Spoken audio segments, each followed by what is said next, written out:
Well, it's official. I've finally come to my senior capstone project. I'm not entirely sure about what to do for it, but tonight has made it a little clearer. Tonight, all the seniors of the theater department attended the mandatory class meeting. There, we went over the syllabus as any other class would, discussing what we needed to do and when we need to do it. Afterwards, we filled out a sheet explaining what we would like to do for our projects and who we would want to be our advisors. I won't find out who my advisor is until a little later, but that's okay. Truth be told, I'm a little nervous about this whole senior capstone project. Of course, I have no choice. If I want my degree, I need to complete this task. To make things even more stressful, I'm graduating at the end of this term, and so I will not get the entire school year to work on my senior project as most of the other seniors are. I'll need to get it done before the end of the term. However, theater is my passion. It's what I love to do. I know I can accomplish it.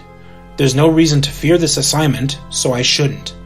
But from what I've heard from other students, that's easier said than done.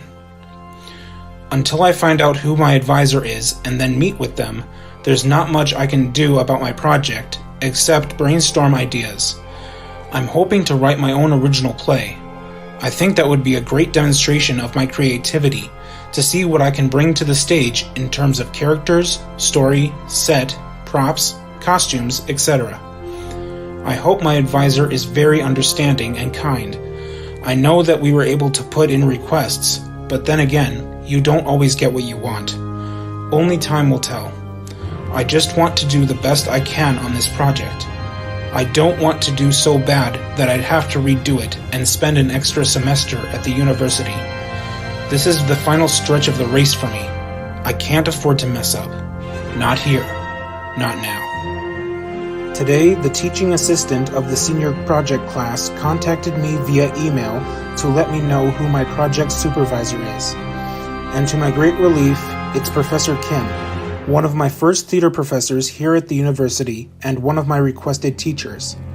Along with Professor Kim, I had also put down Professor Lisa as a preferred advisor, as well as Professor Laverne, so I'm glad that I got one of my three choices. Now that I know that Kim is my project supervisor, I will need to set up an appointment to discuss what I need to do to get started on my project. By my calculations, I have less than 3 months to complete my senior project, and I still have no idea where to begin. So the sooner I meet with Kim, the better. I trust her judgment, and I greatly respect her. I'm not going to disappoint her. I'm a little nervous about having a meeting, but I've met with her before, so everything should work out just fine. While I do want to write my own play for my senior project, that doesn't mean that I won't consider other possible areas. I just need to work within the field that I'm focusing on. After all, I couldn't do a lighting or a sound design project. That's not my area of expertise, and I wouldn't even have the slightest idea of where to start. I need to stick to what I'm good at, which is performance creation. I remember back at Century College, I wrote a play as a final project for one of my theater classes and got really good marks for it too. Perhaps I can create an even better play this time around. While I want it to be modern, I also like it to be experimental, to make it mess with the viewer's mind a bit, to question just exactly what it is they're watching.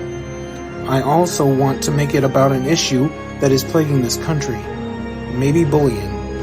I was bullied back in middle school, so that seems like a good place to start.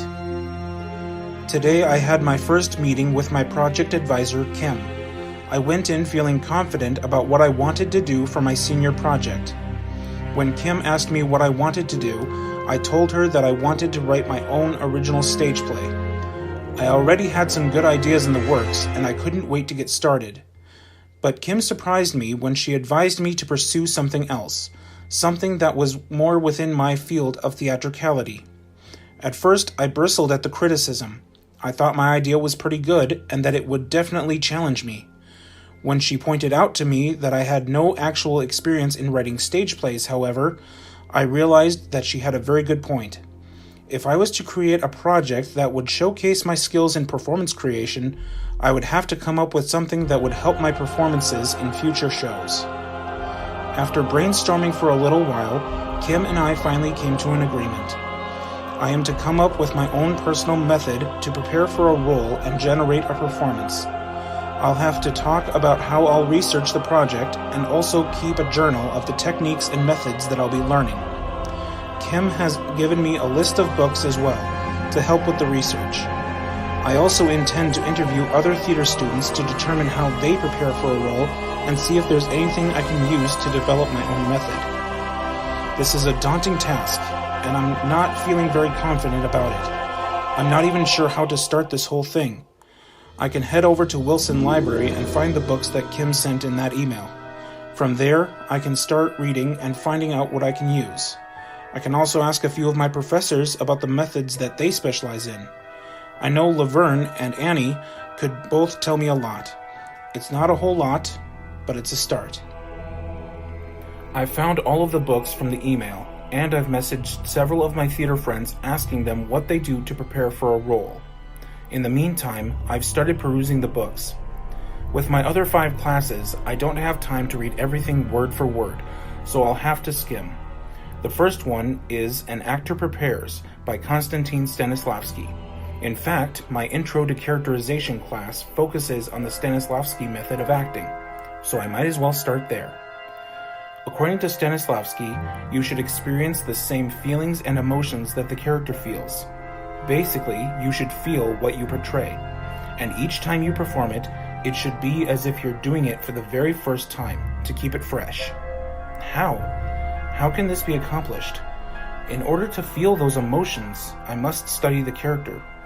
I need to know as much about them as possible, which means some research is called for. Reading the play is the first step, but I need to know more. Where do they come from? What experiences have they gone through? What is their way of thinking? What time period do they exist in? I need to live the role, to become the character, in order to portray them correctly on stage. I need to see the world through their eyes. Lee Strasberg also specializes in delving into the history of the character. However, it seems he believes that it is vital to know their history prior to the events of the play, what the character must have gone through to get where he or she is now. But how can that be done?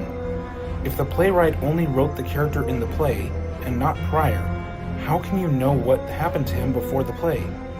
It was never discussed. Am I just supposed to come up with a backstory for the character, to make them up as I go along? By doing that, I don't think I'd be remaining true to the character. But who knows? It might be beneficial to even just try it out. Stanislavski also talked about how important purpose is. Every movement made by the characters, every task that they do, it must be done for a reason. For example, my character is sitting. Why? Is he tired? Is he unable to stand? Or let's say my character is pouring a cup of tea. Why? Is he thirsty? Is he getting tea for someone else to be polite? Or even if my character is pointing at something or someone. Again, why? Is he angry and accusing someone of something? Or is he just noticing someone or something for the first time? The point is, be very aware of everything you do. It must have a purpose. Otherwise, why are you doing it in the first place? Overall, both Stanislavski and Strasberg can be added to my character development method. Stanislavski focuses on experiencing emotions and purpose to give a convincing and genuine performance. Strasberg, on the other hand, emphasized knowing the character completely before playing it, plunging into pre-play history that may involve some original work on the actor's part. While I intend to incorporate both methods into my project, I'm uncertain as to where I can find techniques related to them. With Stanislavski, I can look in his book and perhaps even find some examples on YouTube. With Strasberg, I believe I have a scene analysis sheet that could come in handy for research. It won't delve into history as much as it should, but it can help with the construction of a scene. I will include that in notes section of my report. Today I had my second meeting with Kim to discuss my project proposal. Before I can go any further with the research, I need to have it approved by the student teaching assistant. When we met, Kim informed me that my proposal needs to be 1.5 pages long. I need to clarify what I intend to do for my senior project and how I will go about accomplishing that. I need to make it sound all academic in order for it to get approved. I will write a rough draft of my project proposal and email it to Kim. She will look it over and determine if anything needs to be changed or improved before I can submit it via Canvas. In the meantime, there are 2 more acting methods that I have discovered. One is by Stella Adler, who insists that you can use imagination to build your character's background. I get the feeling that this is a little bit like when I played pretend back in kindergarten. I would have a toy in my hand, but through my imagination, it could do things it normally wouldn't, like fly or know a different language. Can I also do that here? Can I use my imagination to develop my character? Maybe I can envision what my character looks like in my mind's eye to get a better idea. Or maybe, when I'm reading the lines, I can imagine the place that the scene is taking place, to increase my knowledge of not just the character, but the world of the play as well. Another influential theater practitioner is Sanford Meisner. According to this man, his method involves doing things instinctively, to interact with the environment without thinking about it. I get a sense of what this technique is, as I have already been using it in and out of the theater. A main part of it has to do with repetition, and in fact, this is how I memorize my lines for a show. Just drill them over and over until it becomes second nature to me and I don't have to think about them anymore. Back at Century College, I saw a video in one of my theater classes that documented this method. The show was about Albert Einstein and consisted entirely of repeated movement and dialogue. For the actors to perform the roles within the show, they would have had to drill their lines and movements many times over in order for it to become instinctual. It's the same with me at work. Every Thursday, I get a shipment of string cheese from U.S. Foods Company. I have to put it in bags of 9, 10, and 11 pieces. I've done this task for more than 5 years now, so I rarely have to think about what I'm doing. I suppose, in a way, this is the Meisner method. Both of these methods can be added to my developmental method. I need to rely on my imagination to build my character and to convince myself that I am my character and that I am in the location that the play is set in, not on the stage in front of the audience. This will help me get into the mindset of my character. I will have transitioned from Aaron Holt to whatever character I'm playing, and therefore give a real, genuine performance. As for the Meisner method, however, I'm unsure of how it can be used to develop my character. Certainly, I can use it to learn my lines fast and get off book, but that's about it as far as I know. I don't want things to become so instinctual that I start anticipating my lines and give a performance that looks like I'm reciting from a manual. As Stanislavski put it, I need to make each and every performance fresh. Every audience, no matter who they are, deserves that much. I sent a rough draft of my project proposal to Kim a few days ago, and she responded that I only need to keep the first sentence of the first paragraph. The rest of the paragraph I can delete. Once I change that, I can submit the assignment via Canvas. It's due on the 27th, later this week, so I've got time. But I should get it done right away. Otherwise, I'll regret it later. I've continued to skim through the books. The book Audition by Michael Shurtleff discusses what to expect at an audition, of course. But even better, he reveals the 12 guideposts of acting. They consist of relationship, conflict, the moment before, humor, opposites, discoveries, communication and competition, importance, find the events, place, game playing and role playing, and mystery and secret. That's a lot, I know, but the trick is to only look at the first step of the journey, not the entire thing. If you do that, you'll feel overwhelmed in no time. I'll go over what each of the 12 guideposts are in my notes, as they are too detailed to list in this report entry. The point is, each of these guideposts can help you create your character within the scene, which I intend to do along with my scene analysis from my Intro to Characterization class. Another technique that I find most useful to developing my character is the 6-step method by actress Uta Hagen. When examining this, I found that it is a very valuable asset to have in my toolkit. The 6-step method is as follows. 1. Who am I? What is my present state of being? How do I perceive myself? What am I wearing? 2. What are the circumstances? What time is it? The year? The season? The day? At what time does my selected life begin? Where am I? In what city, neighborhood, building, and room do I find myself? Or in what landscape? What surrounds me? The immediate landscape, the weather, the condition of the place, and the nature of the objects in it? What are the immediate circumstances? What has just happened or is happening? What do I expect or plan to happen next and later on? 3. What are my relationships? How do I stand in relationship to the circumstances, the place, the objects, and the other people related to my circumstances? 4. What do I want? What is my main objective?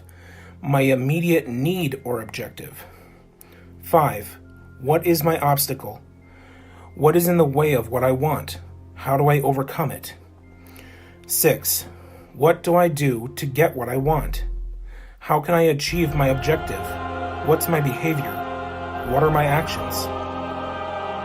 This is very similar to the scene analysis that I mentioned earlier. But while the scene analysis focuses on what is happening with characters and the surrounding environment, this 6-step process focuses more on the character, how the character got to that point, and how the character is going to move forward. Definitely something to add to my method. For today's journal, I want to review all the methods that I've learned thus far, and that I plan to incorporate into my own method of developing a character. Stanislavski, you should feel what you portray, feelings and emotions. You must repeat each performance fresh, as if you're experiencing it for the first time. Live the character, see the world of the play through their eyes. Everything must have a purpose. Every task, every movement, every facial expression, every word. Strasberg, develop the history of the character, including pre-play history. Where did your character come from? What has he experienced? What are his beliefs, his values, his strengths, his weaknesses, etc.? If there is no history, try coming up with some yourself. Experiment. Adler, use imagination to build your character's background. Think big. What does your character look like? How does he carry himself? How does he move around? Envision yourself as your character. Focus on the appearance. Envision the environment in which the play takes place. This can help you get into the world of the play and away from the world of the auditorium. Meisner, instinctive, interacting with the environment without thinking about it. Repetition, repetition, repetition. May only be good for line memorization, still, see what you can do with it. Hagen, 6-step approach. 1. Who am I? What is my present state of being? How do I perceive myself? What am I wearing? 2. What are the circumstances? What time is it? The year, the season, the day? At what time does my selected life begin? Where am I? In what city, neighborhood, building, and room do I find myself? Or in what landscape? What surrounds me? The immediate landscape, the weather, the condition of the place, and the nature of the objects in it? What are the immediate circumstances? What has just happened is happening. What do I expect or plan to happen next and later on? 3. What are my relationships? How do I stand in relationship to the circumstances, the place, the objects, and the other people related to my circumstances? 4. What do I want? What is my main objective? My immediate need or objective? 5. What is my obstacle? What is in the way of what I want? How do I overcome it? 6. What do I do to get what I want? How can I achieve my objective? What's my behavior? What are my actions? So far, these all seem like very good methods that I can use. I may have to find a particular order to put them in to make my own method, and no doubt there are other methods that I've yet to read about that can be of use to me. This is all good to know, but I still have a long way to go to complete my method. And then comes the real challenge, testing it to see if it even works. I'll know if it does when I choose my 5 monologues. I just received an email today from the teaching assistant of the senior seminar. My project proposal has been approved. This is great news, and I didn't even have to modify it, which makes this accomplishment even better. One theatrical method that I've yet to explore is the Margolis method, which just happens to be Kim's favorite method. How could I not have considered this prior to this point? Simply put, the Margolis method deals with the laws of physics and sensing change within the character, dealing with energy that requires me to be constantly engaged in the moment at hand. When I'm portraying a character on the stage, I'm emitting energy that the other characters, as well as the audience, can sense. The posture of my character can indicate what kind of energy I have. If I lead with my chest, I have a very proud sense, a very positive flow of energy.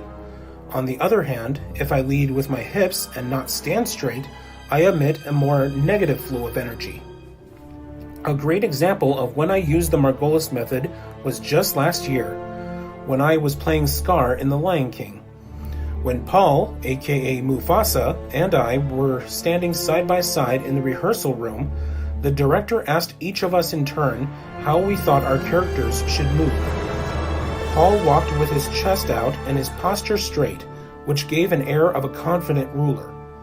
Then, when I walked, I led more with my hips and hunched over a little. The result was a stark contrast to Paul, for I gave the sense of a scheming villain. The director told us that the way we move can inform the audience of how we are feeling, what our intentions are, and so on. The movement and position of our bodies radiated energy that the cast and the audience could both sense.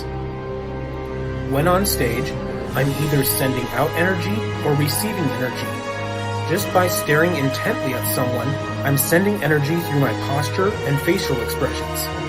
It doesn't have to be so subtle, however.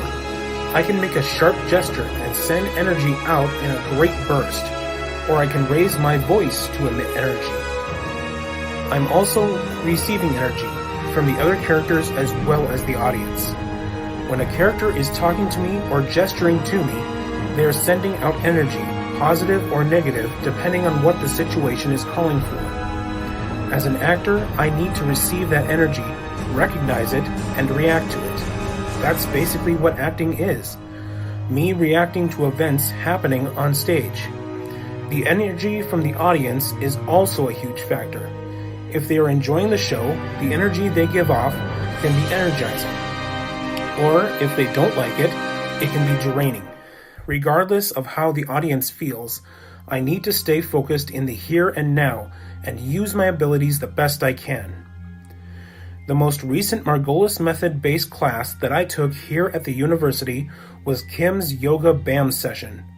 Though I don't do it as much as I used to, I still incorporate a few yoga poses into my warm-ups, such as child pose, cobra, plank, and downward facing dog. As an actor, you need to be aware of how your entire body is feeling and how your energy is flowing through your body. The chakras need to flow in order for you to function properly. Start with the toes, registering how you're feeling. Are you feeling sleepy? Energized? moving each part of the body in turn until you reach the crown of the head. You need to be aware of how you feel. An actor can't do much if he or she isn't completely focused. All in all, the Margolis method seems key to accomplish a performance of a character. I've looked up some of the exercises on YouTube, and it still seems as bizarre as ever. Imagining holding a ball of energy, tossing it into the air, having it drop down into your stomach, then sending it out and having it sent right back to you? It's weird, but admittedly effective. I've set up a third meeting with my advisor. I've gotten stuck in a bit of a rut lately. I've accumulated all of this information, but I'm unsure as to where to go from here. Thankfully, Kim is very understanding and is more than willing to meet with me.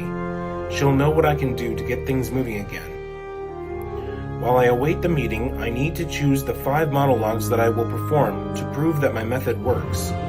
Early on, back in our first meeting, Kim and I determined that each monologue should be from a different genre to showcase the adaptability and effectiveness of my character development method. The genres should be classical, contemporary, musical, comedy, and experimental.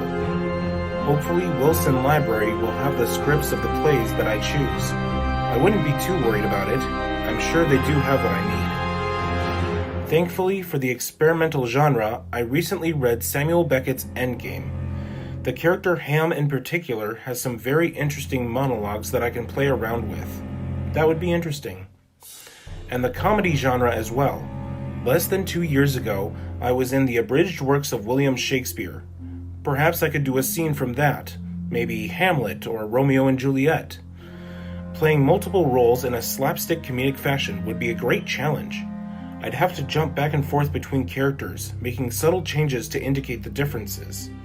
Maybe by whipping a hat on and off to distinguish characters. Though I wonder if doing a scene instead of a monologue will be allowed. I've been wondering about it for a while now. However, while thinking about it, I realized that monologue means one person speaking. As long as I'm the only one performing on stage, what's the harm? And isn't one supposed to take risks in the theater? For the classical, I'm thinking of using my monologue that I'll be using for my final in my Intro to Characterization class. I could knock out 2 birds with 1 stone. The classical monologue is The Creature from Frankenstein by Mary Shelley. I've already delved into the scene due to my scene analysis worksheet. I'll have to remember to include that in the notes section of my report. The contemporary monologue is tricky. I can't seem to find one that interests me. However, back in acting class in high school, we did a read-through of Arthur Miller's The Crucible, and I seem to recall that the character, John Proctor, had a very moving monologue in the second act. I'd have to reread the play, as it has been almost 10 years since I've looked at the script. And finally, the musical monologue, which I am very excited for. Kim said for that, I can sing a song from a musical if I want to. I'd have to have the character well developed and portray him well, but still. I know, without a doubt, that I want to sing Endless Night from Disney's The Lion King, and Simba is a character that I know pretty well. So I finally have my 5 different monologues from 5 different genres. The Creature from Frankenstein, classical, the abridged works of William Shakespeare, comedy, Simba singing Endless Night from The Lion King, musical, John Proctor from The Crucible, contemporary, and Ham from Endgame, experimental. It will be interesting to see how I develop each character for each performance. No doubt it will take a long time and will require a lot of research and construction. Up until my time at the university, I wasn't used to such a large amount of work. I usually just did what the director told me to do. I never considered doing so much on my own. But now I realize that this is an essential part of being an actor. It's up to me to develop my character and play him the way I think he should be. If I wait for others to tell me what to do, I'll be waiting a very long time. It's up to me. There is no alternative. Today I had my 3rd meeting with Kim and expressed my concerns about what to do. I had done all this research, I had chosen my monologues, but I didn't know where to go from there. Kim offered some very simple advice. You have your monologues, you know some methods that you want to use, so see if they work. If they do, that's good. If they don't, try a different method. So now the laborious task of creating my characters begins. For the creature from Frankenstein, he was created by a mad scientist and was rejected by all of humanity because of his appearance. Due to being treated this way, he became miserable and lonely. This character's energy would definitely be negative, sad and angry at the world that rejected him. He was built from various parts from different species, as his creator wanted to build a creature of ultimate durability. After he was brought to life and his creator rejected him, he wandered out into the world where he learned to speak, read, and write. Because of his appearance, he is deformed and ugly. The monologue consists of him confronting his creator and accusing him of making him a miserable fiend. He wants Frankenstein to make him a female companion so that he isn't sad and lonely anymore. For the abridged works of William Shakespeare scene, I've chosen with the opening scene from Romeo and Juliet.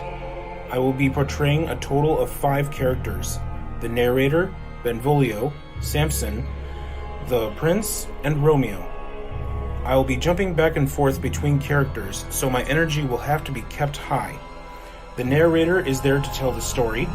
Benvolio and Samson are members of rival families who serve different lords. The prince comes in to stop their feud, and Romeo is consumed by love and is lost without it. These characters, I think, will take the longest to develop. This is where my method will truly be tested. I may not see it now, but hopefully when I perform it, it will be noticeable. This task is getting more overwhelming by the minute. But I need to remember that I need to look at the next step in front of me, not the mountain as a whole. The character Simba from The Lion King is relatively simple. Born to be the next king, his life is struck by tragedy when his father is killed while saving him. Even worse, his uncle tells Simba that he, Simba, is responsible for his death.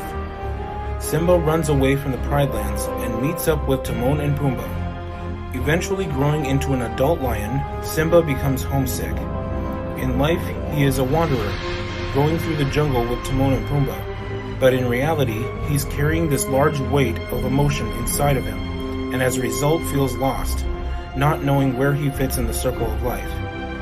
Endless Night is where he cries out to his father, asking him for help. This is one performance that I'm looking forward to above all others. The character John Proctor from The Crucible is the main character, and is accused of witchcraft. This is a result of his affair with Abigail, one of the girls trying to cover up their deeds of witchcraft. He doesn't want his wife to be sentenced as well, so he admits to witchcraft even though he's innocent. But when he signs a confession, he refuses to hand it over. Once it's placed upon the church, he can never redeem himself in the eyes of the people. It will cost him everything. Now this is a character that is very complex. I will need to read the script closely and discover what his intentions are in order to construct this character. One thing is certain, however, his emotions are running high and is emitting a great amount of energy since his life is on the line. The character Ham in Endgame is blind and unable to stand. He, his parents, and his servant live in a house that is closed off from a dead world. They are all stuck in a sort of loop, performing the same tasks, going to the same parts of the house, telling the same stories, repeating the same movements. In his monologue, Ham switches back and forth between himself and as a narrator. It seems that this is in itself a loop. It seems as if this is all that he has left. This character will be the most bizarre yet. I've never worked with experimental theater before, so this will be an entirely new experience. My performance of all the monologues will, hopefully, show how I approach each character in each monologue. I'm starting to feel the pressure of this project. Everything that I have learned over the past 4 years will be tested in my performance. I just hope my best will be good enough. Now is the time to create my character development method. This is the method that I have constructed from various acting methods and will use to create the characters in my 5 monologues. This is what I've been working towards. This is my main goal. In the future, I may change some aspects of it, but for now, this current version will do. First, I must read the text. It's basically a guide through the play. I need to read and reread to get as much information from the playwright as possible. I need to research my character, finding out as much about their past as possible. Strasbourg method. I need to ask myself, who am I? What are the circumstances?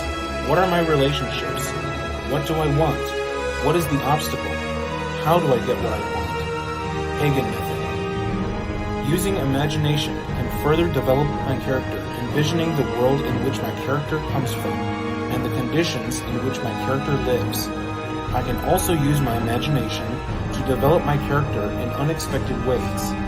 Adler method. I need to identify what my character is feeling. Is he sad, happy, angry, scared, disgusted? And why is he feeling this way? I can take my own experiences and emotions and merge them with that of my character. I need to not just play my character, but become my character. That will guarantee a convincing performance. I also need to be aware of what I'm doing on stage. Everything I do, I need to do for a reason, through gesture, task, word, and expression. Stanislavski method. The way I carry myself and project energy is vital. When interacting with other characters on stage, I'm either sending energy or receiving it. My posture and movement suggests the amount of energy I have and whether it's positive or negative. Margolis method. Once I've determined all of that for my character, I need to practice my lines and stage blocking. Repetition, repetition, repetition. I need to drill it over and over again until it becomes second nature.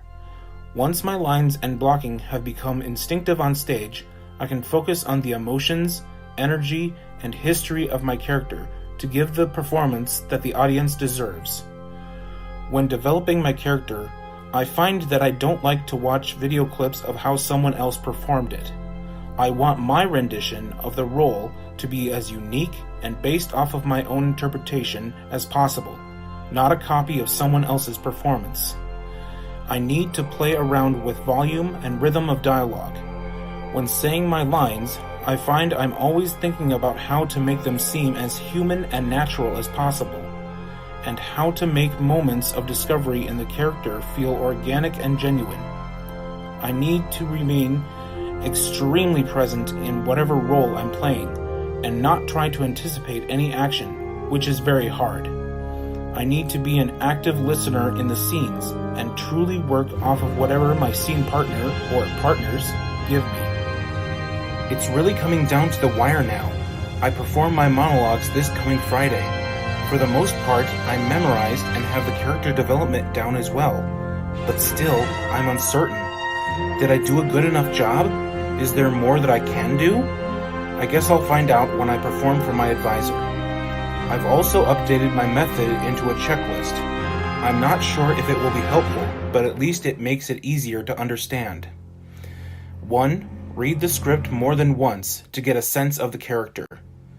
2. Delve into the character's history, both prior to the play and in the play. Be thorough. 3. Ask yourself, who am I? What are the circumstances? What are my relationships? What do I want? What is the obstacle? How do I get what I want? 4. Use your imagination to envision the world of the play, what it looks like, sounds, smells, feels, and tastes. 5. Identify how your character is feeling. Happy, sad, angry, scared, disgusted. Use times when you felt this way to generate those feelings. 6. Imagine yourself not playing your character, but being your character. 7. Be aware that everything you do, gesture, task, word, expression, needs to be done for a purpose. 8. Keep a sense of your body in terms of energy and posture. Depending on how you want others to perceive you, you can release positive, neutral, or negative energy. You're either sending energy or receiving energy. 9. Drill yourself in your presentation until it becomes instinctual and you can perform it without thinking. This is what I've been training for. This is what I do. I don't know if there's more that I could have done. It's a safe bet that there is. The good thing is that my method appears to work, at least in theory. I'll know for certain if it actually does work when I perform my monologues on Friday morning. I can only do the best that I can, and hope that my best is good enough. I performed my monologues for my advisor this morning, and I'm pleased to say that she liked it. Kim said that I was well rehearsed and very committed. Thankfully, her advice was very constructive and not at all harsh. I told her that after the performance, I felt drained. I had used up my energy and had none left. Kim advised me to be more aware of how I use my energy. It doesn't have to come out all at once, but in controlled bursts, so that I don't get tired too quickly. Just because I'm not releasing all of my energy doesn't mean the audience can't sense it. I'll have to adjust my method to account for that. I also need to be aware of the energy coming from other characters. Just because I was the only one performing doesn't mean that there aren't other characters on stage. For example, in the Crucible monologue, I'm supposed to be surrounded by the High Council. They're giving off energy in response to my energy, and I need to have that register in my perception. It will make my performance all the more convincing. I definitely need to have more variety in my characters. They could have been developed more. A lot of my movements and gestures were the same. I need to branch out more in order to truly create convincing characters. A lot of what I did had purpose, but it needs to be more defined. Some of it seemed half-hearted. When playing multiple characters, I need to be aware of making them very different from each other. With the Shakespeare characters, I was only switching from wearing a hat to not wearing a hat to tell the difference. I could do so much more, such as changing my voice or posture, the way I walk. These are all useful changes that I need to keep in mind to further develop my method. Overall, I'd say that my method is off to a great start, but there's so much room for improvement. Over time, I can figure out what to add or what to take away. Only experience will tell.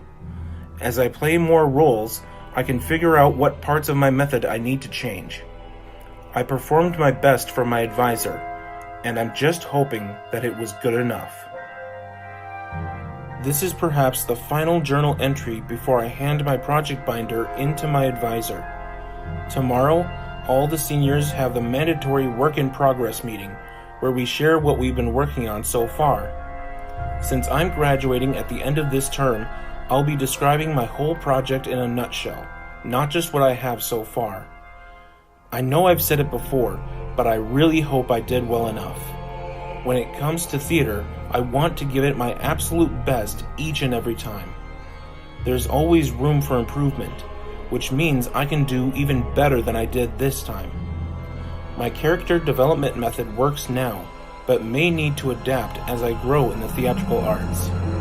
I want to give convincing performances, to make audiences believe that I'm not playing my character, but that I am my character.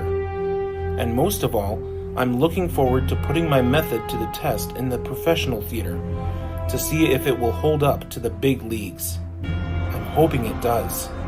Until then, I need to keep developing it and accept advice from others. Giving advice is easy. Taking it is the difficult part. For my senior capstone project, I had chosen to create my own character development method. Drawing on several different theatrical methods, as well as relying on a number of sources, I needed to develop my method and then perform a series of monologues, all ranging in different genres, to prove that it works. After much research, I found several theatrical methods that would be beneficial to my use, including Stanislavski, Strasberg, Adler, Hagen, Margolis, and Meisner. Using my method, I developed the characters for my 5 different monologues and performed them for my project advisor. Overall, it was quite the learning experience. Looking back on it, I know I could have done so much more, but I did the best that I could. I can't expect more than that.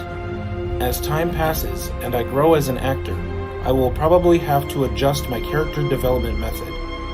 Even after performing my monologues this Friday, I now see that there's much I need to adjust. And, no doubt, there are other theatrical methods that could be useful to my method.